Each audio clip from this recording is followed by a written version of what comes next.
Hello everyone, my name's Chris Jimenez, and I will be doing my presentation today over nonverbal communication. More specifically, I will be doing it over gestures. There are three main types of gestures: adapters, emblems, and illustrators. I will be going more in depth over adapters, which are touching behaviors and movements that indicate internal states typically related to arousal or anxiety. And so I'm going to use this example today in reference to my son and how he uses adapters to kind of tell on himself when he's not being so truthful with me. And again, these are unconscious things that we constantly do that we're not aware of. For example, it could be clicking a pin, shaking your leg, nodding your head. Everybody kind of has their own particular thing that they convey to when they're nervous or they're not telling the truth, or they have a little bit of anxiety about a situation. So as we all know, the primary function of nonverbal communication is to convey meaning by reinforcing or contradicting verbal communication. So again, my example would be how my son contradicts his verbal communication by the adapters that he uses.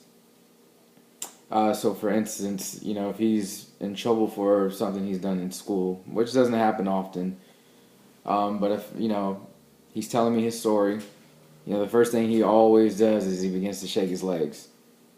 And so, that's the kind of telltale sign for him that he's going on, he's telling the story. Once he starts to notice that I've kind of caught on to that, he'll stop shaking his legs because, now he doesn't want me to think that he's telling the truth. Again, his adapters or his nonverbal cues are contradicting what he's telling me.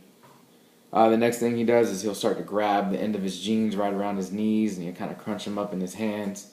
For me, again, that's another one of his adapters of how I know he's not being truthful with me at the moment. The other thing that he does is he'll start to look to the left, and I kind of say, he's looking in the sky to search for an answer.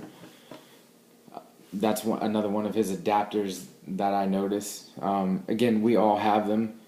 I guess now that we're going over it more in depth into the chapter of nonverbal communication, it's a little interesting to really dig in as to why we do the things we do, or in my instance, why my son does the things that he does as far as his adapters.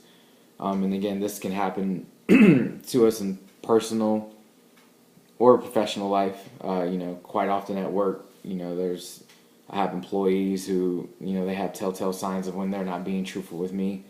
Whether that's, clicking their pen, looking away, or, just each individual has their own particular, again, adapters that they use, and they're just, again, it's a self-conscious thing that we're not aware of.